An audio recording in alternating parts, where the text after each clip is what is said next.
Welcome everyone. This promises to be a very interesting video about the pyramids of Giza. I have good reason to do this video. I actually promised to do this video, I think last year already. And the question is, who built the pyramids of Giza? Because there are some mathematical, geometrical and astronomical issues about the pyramids that most people don't know about and that are completely unexplained. And the chance that this is just a coincidence is minimal, as I will tell you. I will show you.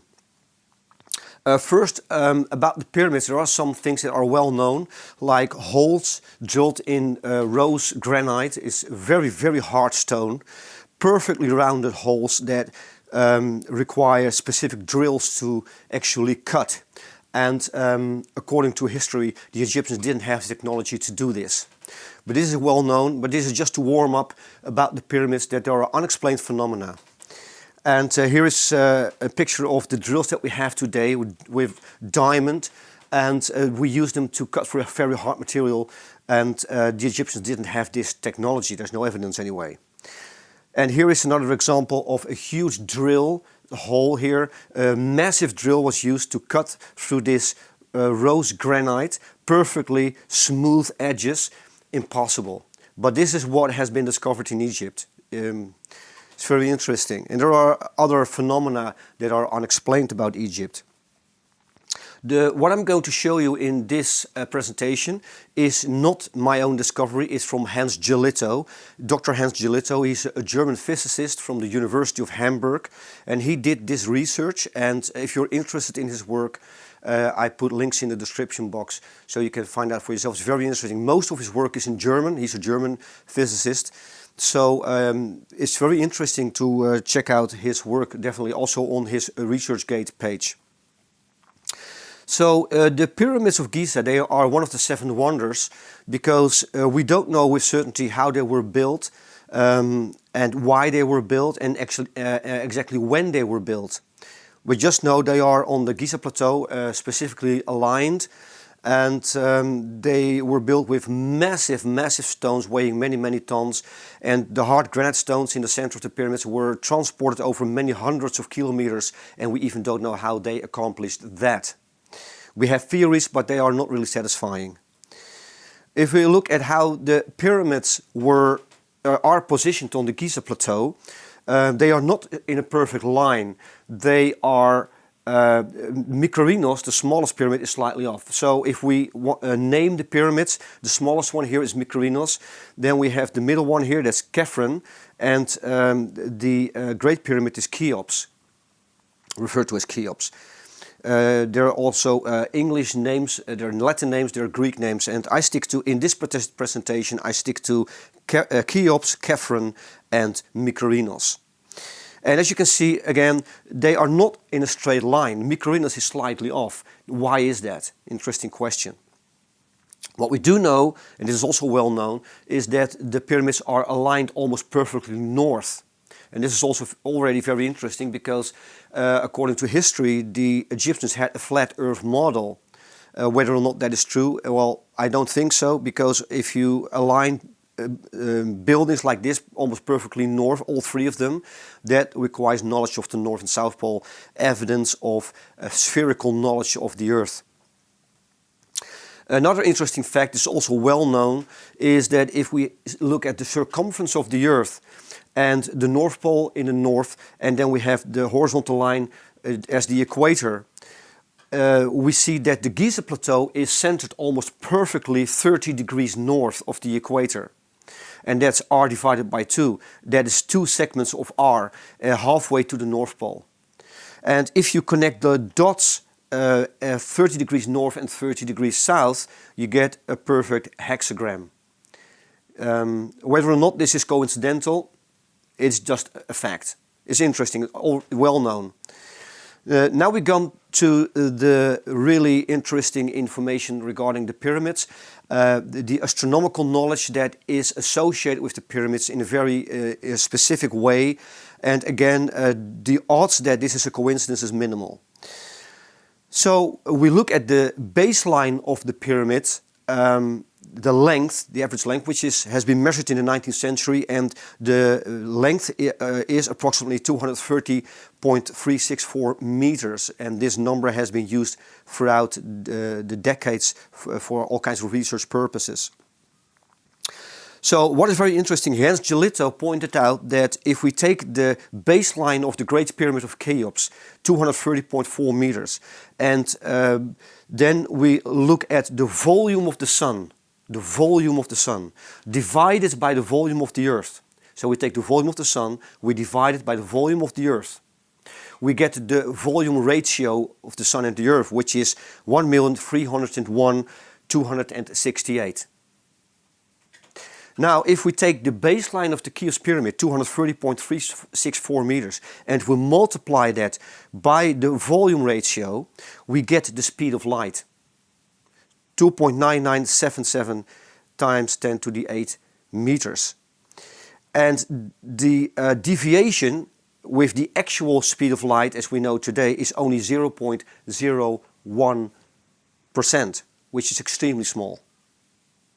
So what we can actually say here in the equation is that the baseline of Cheops divided by 1 light second equals the volume of the Earth divided by the volume of the Sun.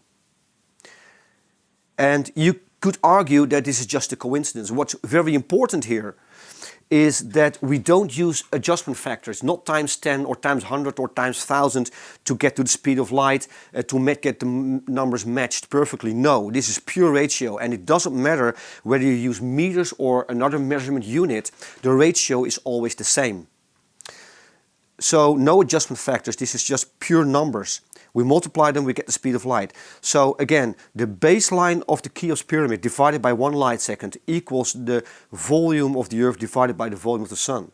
We could rewrite that equation as the baseline of Cheops pyramid equals the volume of the Earth divided by the volume of the Sun multiplied by 1 light second. Interesting question is, who invented the second? We use it every day, seconds, minutes, 60 seconds in a minute, 60 minutes in an hour. But who invented that system? Who invented the time, like the definition of a second? Nobody knows. But what we do know is that 60 seconds, 60 minutes, that's a numerical system based on 60, is very old. It was used in Babylonia, in old civilizations. It's very old, and we still use it today. It's just very interesting. As we are dealing with the volume of the planets, let's have a look at the volumes of the pyramids. Because from this equation we could argue that the Cheops pyramid is associated with the Earth. Now let's look at the volume of Cheops, and we divide that by the volume of Khephren. Here you see how the volumes are calculated. You can forget about that, but what we want to see here is the ratio. The volume ratio of Cheops and Khephren, which is 1.168 approximately. Now let's have again a look at the volume of the Earth, and now we divide that by the volume of Venus. The ratio is 1.167. That's a deviation of only 0.1%. So in the equation here we can write that the volume of Cheops divided by the volume of Khephren, that's the volume ratio, equals the volume of the Earth divided by the volume of Venus. So it looks like Cheops is associated with the Earth and Khephren associated with Venus, which makes sense because the Khephren pyramid, as we can see here by these volumes, is slightly smaller than the volume of Cheops. This is the second equation, and the probability that it's just coincidence, these two equations, is minimal. What we see on this image here is how the pyramids are aligned on the Giza plateau, as I showed you earlier. And if we associate these 3 pyramids with the 3 planets, Mercury, Venus and Earth, it makes sense because Cheops is the largest pyramid, Khephren slightly smaller, Venus is also slightly smaller than Earth, and Mykerinos pyramid, the smallest pyramid, could actually match Mercury because Mercury is also much smaller than Venus or Earth. So by the size of the pyramids they could be associated with these 3 inner planets. And on this image, what you see here is that the lineup of the three pyramids perfectly match the lineup of the three planets Mercury, Venus and Earth. And there's one time, if you look at many thousands of years, that this is actually a perfect match. And that is in the year 3088. That is in April and May 3088. Then the planets Mercury, Venus and Earth line up in exactly the same way as the pyramids at the Giza plateau. But, and this is very important, this lineup is only possible when Mercury is in its aphelion point. What is the aphelion point? The planets revolve around the Sun in ellipses. And at one point the planet is closest to the Sun, that's the perihelion point, and on the other side it will be in its aphelion point when it is farthest from the Sun. In order for Mercury to line up with Venus and Earth like this, as the pyramids do on the Giza plateau, Mercury must be in or near its aphelion point. It's the only way that the planets can actually align in the same way that the pyramids do. Only when Mercury is in its aphelion point. And here it gets interesting, because if we look at the baseline of the Mycerinus pyramid and we divide that by the baseline of the Cheops pyramid, we get a ratio of 0.458. Now, if you look at Mercury's aphelion point and we divide it by Earth's aphelion point, then we get the ratio 0.459. This is a deviation of only 0.2%. In addition, according to the Britannica, 1 cubit, a measurement unit used in Egypt, equals 0.457 meters. It's very close. And it may have originated in Egypt around 3000 BC. We don't know the true origins of the cubit, but we do know that it perfectly matches the aphelion point ratio of Mercury and Earth, and also the baseline ratio Mycerinus divided by Cheops. It's the same, virtually the same number. So in an equation we can write the baseline of Mycerinus divided by the baseline of Cheops equals the Mercury's aphelion point divided by Earth's aphelion point, and that also equals 1 cubit approximately. So we have three equations in a nutshell. This is the summary. We have three equations. We have Cheops baseline divided by 1 light second equals the volume of the Earth divided by the volume of the Sun. Makes sense. Cheops associated with the Earth and 1 light second light associated with the Sun. Likewise, you have the volume of Cheops divided by the volume of Catherine equals the volume of the Earth divided by the volume of Venus. And third, the baseline of Mycerinus divided by the baseline of Cheops equals Mercury's aphelion point divided by Earth's aphelion point. And that's approximately 1 cubit. What are the odds that this is a coincidence? Now we look at history according to what we know about the Egyptians, according to our textbooks. The estimated first volume calculated was around 240 BC in Greece by Eratosthenes, and by the circumference measurement of the Earth. Venus, Mercury and the Sun, in order to determine their volumes, that cannot be done without telescopes. And we know about the volumes of Venus, Mercury and the Sun in the late 17th and 18th century by using telescopes, by observing transits and also parallax. This is advanced astronomical knowledge. How did the Egyptians know about this? It's impossible. So could the Egyptians have calculated these volumes? That's the question. Earth? No. The Egyptians lacked a global perspective or tools to measure Earth's circumference. Eratosthenes' method using shadows and geometry came much later. And no Egyptian records suggest similar efforts. Their flat world cosmology precluded such calculations. Venus and Mercury? No. Without telescopes or a heliocentric model even, the Egyptians couldn't measure planetary diameters or distance. Their astronomical records, for example star clocks, don't mention planetary sizes, and volume calculations required post-17th century technology. The Sun? No. The Egyptians had no way to measure the Sun's distance or precise radius. Their solar observations were for calendrical or religious purposes, not physical measurement.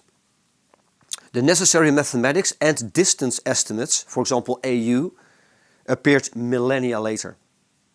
And then there's the mathematical barrier. Even if the Egyptians had radius estimates, they lacked the spherical volume formula, which was formalized by Archimedes in the 3rd century BC in Greece. Their geometry was practical, not theoretical, and focused on non-spherical shapes. So this is quite an enigma. The conclusion is that the ancient Egyptians could not have known the volumes of the Earth, Venus, Mercury or the Sun when building the pyramids of Giza, supposedly some 2600 BC. The necessary astronomical observations, for example parallax, transits, like I said, the mathematical tools, spherical volume formula and heliocentric models emerged centuries if not millennia later, starting with Eratosthenes for 240 BC.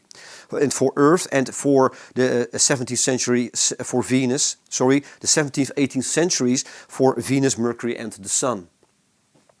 Their impressive pyramid alignments reflect practical astronomy, not knowledge of celestial volumes. And here comes the conclusion. If we take the three formula and the alignment on the Giza plateau, the odds that three ratios match the speed of light, the volumes of the planets and aphelion points, plus a tight alignment to aphelion position are 1 in 18 billion. You will more likely have a chance to win the lottery, which is maybe in 1 in 1 million. So if we use common sense, we cannot possibly claim that all this is just a coincidence. The pyramid builders, they put them on the Giza plateau in a very precise lineup.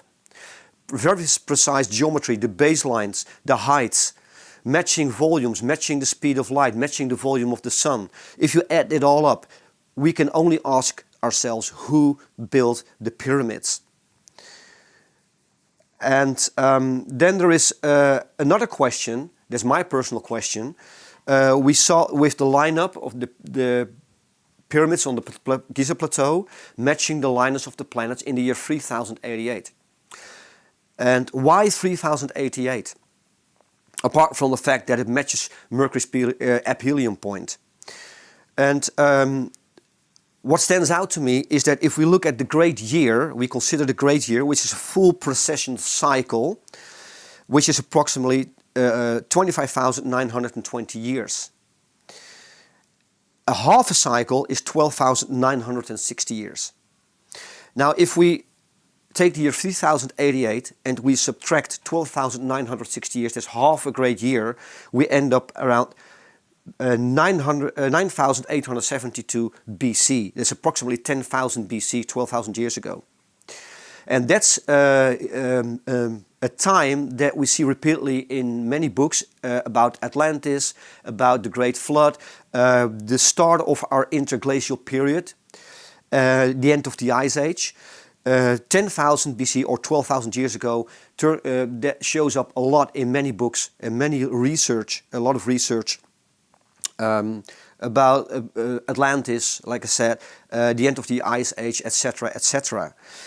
Is it possible that the pyramids were built, or they started to build the pyramids around that time? That is a possibility, but that is a question that is open. We just don't know. So this is what I wanted to show you about the three pyramids, not just the Great Pyramid, the pyramids of Giza, how they are lined up on the Giza plateau and how they match the volumes of the planets and the sun, the speed of light, etc., because it is beyond our understanding, basically. Our textbooks do not provide any reference to who the builders might have been. And so we are left with questions. What I do believe that in the near future there will be revelations that will put the pyramids in a very different perspective. And knowing about this, what I just showed you here, knowing about this, about the pyramids, that will put it in a different perspective and we may be able to connect some dots. Thank you.